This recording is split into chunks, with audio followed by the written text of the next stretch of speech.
नरेंद्र मोदी होश में आओ, होश में आओ, होश में आओ।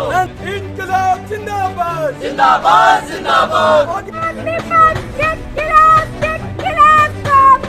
खड़ा करो, खड़ा करो, खड़ा करो बैरिकेड।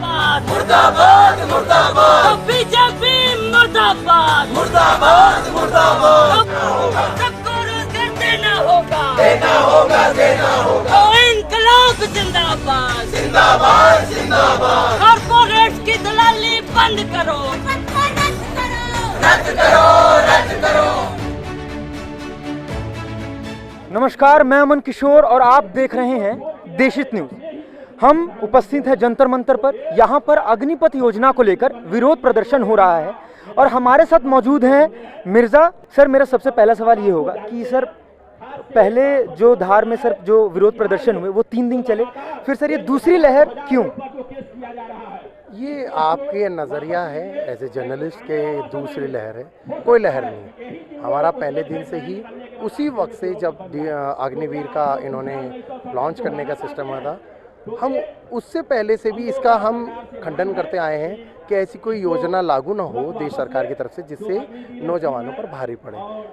मैं आपको ये बताऊं कि 2014 से जब से ये सरकार आई है, सिवाय स्कीम लाने के अलावा इन्होंने कुछ नहीं किया।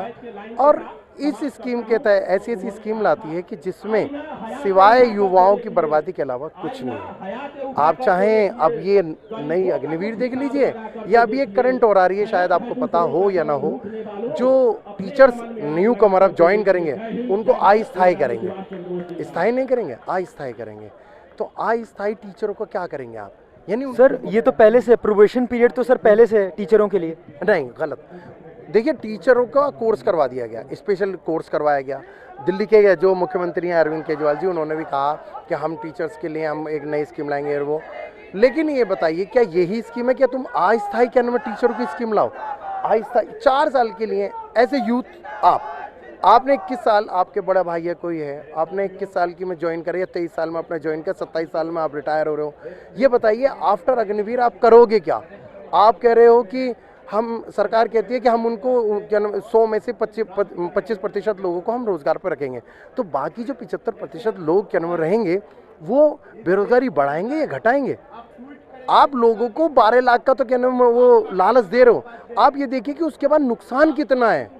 10% का तो बोला है असम राइफल और सीएपीएफ में। मैं मानता हूँ, चलिए 10%, मैं टोटल 25% दे रहा हूँ। ये हमारी आर्मी खड़ी है, ये लोग पहले के लगे हुए हैं, ये रिटायर होंगे बाद में। इनकी जो संतान है, बेटा बेटी, अगर आज की तारीख में ये लग जाते हैं, वो पहले रिटायर हो जाएंगे। तो क्या ये एहसास नहीं है? क्या कहेंगे ये लोग कि देखो जी, मैं तो ड्यूटी पर, मेरा बेटा रिटायर हो गया। किस हैसियत से वो अपने बेटे बेटियों का रिश्ता करेंगे? पहले तो ये था सरकारी नौकरी वालों को ढूंढो, अब तो सरकारी नौकरी नहीं बची तो रिश्ते नाते कहाँ से ढूंढेंगे?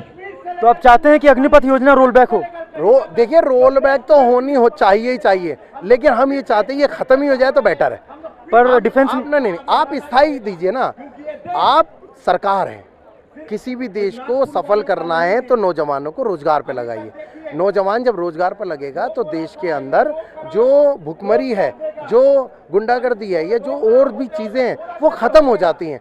आप भुखमरी को खत्म कीजिए ना, आप रोजगार को रोजगार दीजिए। पर डिफेंस चीफ ने तो कहा है कि ये रोल बैक नहीं होगा। यार, रोल बैक नहीं होगा उनके, ऐसा तो उन्होंने कृषि आंदोलन को भी कहा था, फिर भी क्या नाम उनको खत्म करना पड़ा। और कृषि आंदोलन में तो ओपोनेंट बहुत ज्यादा तगड़ा था सर, बहुत मजबूत था ओपोनेंट। आपका जो सवाल है मैं वो समझ रहा हूँ। मैं आपको बता दूं कि कल जयंत चौधरी ने भी, किसान के जो नेता हैं उन्होंने भी, और इससे पहले राकेश टिकैत ने भी आह्वान किया है कि हम नौजवानों के साथ हैं, क्योंकि नौजवान आने वाला कल है। इस देश को अगर आगे बढ़ाना है, सफल करना है, तो नौजवानों को रोजगार देना ही पड़ेगा। और ये अग्निवीर को, इन लोगों को ख़त्म करना पड़ेगा, क्योंकि अग्निवीर युवाओं को बर्बाद करने का, और जो लोग करंटली हैं आर्मी में पिछली वैकेंसी में, जब वो रिटायर होंगे, पेंशन ख़त्म होने का एक मतलब एक तरह से ये पेंशन स्कीम। अच्छा सर, वैसे तो आप अग्निपथ योजना पे विरोध प्रदर्शन चल रहा है, लेकिन सर मैं आपसे एक और सवाल पूछना चाहूँगा। सर, उदयपुर में जो कल घटना हुई, सर इस पे आप क्या कहना चाहेंगे? देखिए, हम उसका खंडन करते हैं। मैं भी मुस्लिम हूँ, I am a Muslim, as a Muslim true Indian मैं इसका खंडन करता हूँ और मैं पुरजोर विरोध करता हूँ। मेरे पास कत्ल होने के बाद करीब आधा घंटे बाद किसी ने मैसेज करा कि उदयपुर में इस तरह से ये हो गया, और वो बंदा बीजेपी का था, दोस्त था। मैंने कहा यार मुझे नहीं पता, मैं कहीं हॉस्पिटल में हूँ। मैंने वीडियो दिया, मैंने उसको सच में गुस्सा आया, मुझे गाली देने का मन करा मन में। मैंने कहा क्या ये वहशीपना है। इस्लाम के अंदर है कि पैगंबर मोहम्मद साहब ने कहा है कि अगर तुमने किसी एक बेगुनाह का मारा, समझो कि तुमने पूरी इंसानियत को मार डाला। हम इसका पुरजोर विरोध करते हैं। सरकार को वैसे जो वहाँ की पुलिस है उन्होंने गिरफ्तार कर लिया। हम ये नहीं कहते कि तुम केस चलाओ, हम चाह रहे हैं कि फास्ट ट्रैक पे केस चलाओ, इन्हें फांसी दो। मर्डर है तो मर्डर का इन्हें सजा दी जाए। बिल्कुल हम इसका खंडन करते हैं, पुरजोर विरोध करते हैं और हम इसका बिल्कुल साथ नहीं देते। आपकी क्या दिक्कत है, आपकी क्या समस्या है इस अग्निपथ योजना को लेके? मेरी दिक्कत वही है जो इस देश के 48 करोड़ युवा की दिक्कत है। दिक्कत ये है कि सरकार नौकरी के नाम पे देश की सेना के साथ धोखा कर रही है। वो यूज़ एंड थ्रो की पॉलिसी पे चलना चाहते हैं जो इस देश के युवा को मंजूर नहीं। आप जानिए इस देश में बीजेपी ने हमेशा सेना का नाम लेके राजनीति किया।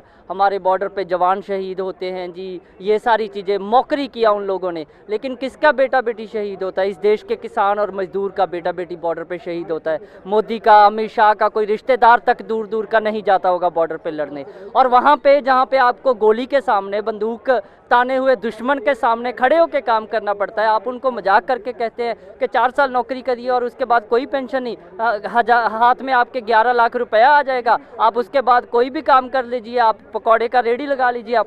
पर ये कैसा मजाक है इस देश के आर्मी के साथ? इसीलिए हम सब लोग कह रहे हैं कि Indian sovereignty is not for sale.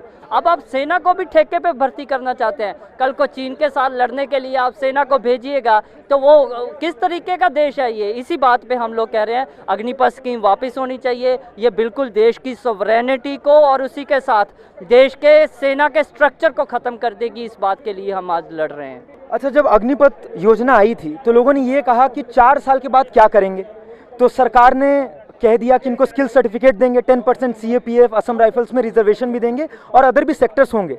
फिर कहा गया कि 2 साल जो कोरोना में ज़ाया हुआ उसका क्या, तो उसके लिए सरकार ने अपर एज लिमिट 21 से 23 कर दिया। तो अब ये जो विरोध प्रदर्शन है वो किस लिए? ये इसलिए है कि आप 4 साल के लिए उनसे काम करवा के कोई पेंशन नहीं देना चाहते। हम एक सवाल, सीधा सा सवाल पूछते हैं देश की सरकार से कि आपके पास एक स्ट्रक्चर है सेना में भर्ती करने का, उसके पैरेलल अग्निपथ लाने का क्या वजह है?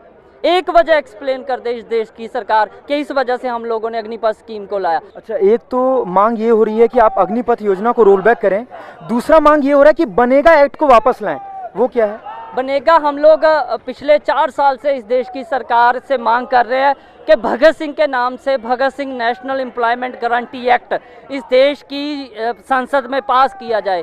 हमारा दुर्भाग्य है कि भारत देश में कोई एक भी ऐसा कानून नहीं है जिसमें आपको परमानेंट एम्प्लॉयमेंट दिया जाए। 48 करोड़ नौजवान जिन लोगों ने बीजेपी को तब वोट किया होगा वो 2 करोड़ नौकरी के नाम पे किया था। कैसे देंगे आप उन लोगों को नौकरी? कहाँ से, कौन से सेक्टर में? आप प्राइवेट सब कुछ कर रहे हैं। इसीलिए बनेगा के तहत वो कानून बने, सब लोगों को 4 कैटेगरी के हिसाब से, अनस्किल्ड, स्किल्ड, सेमी स्किल्ड और हाईली स्किल्ड, 4 कैटेगरी के हिसाब से उनको नौकरी दीजिए, लेकिन कानूनी गारंटी हो। आपने अगर पत्रकारिता का कोर्स कर लिया तो सरकारी तौर पे जितनी एजेंसीज हैं, कोई MPhil किया हुआ है, PhD किया, कहाँ जाएगा वो सारे का सारा युवा? तो आप सुन रहे थे विक्की महेश्वरी को, और यहाँ पर आप देख सकते हैं काफ़ी सारे छात्र एकजुट होके प्रदर्शन जारी है। AISF, AIYF, SFI सारे लेफ्ट स्टूडेंट ऑर्गेनाइजेशन यहाँ पर उपस्थित हैं। जिंदाबाद जिंदाबाद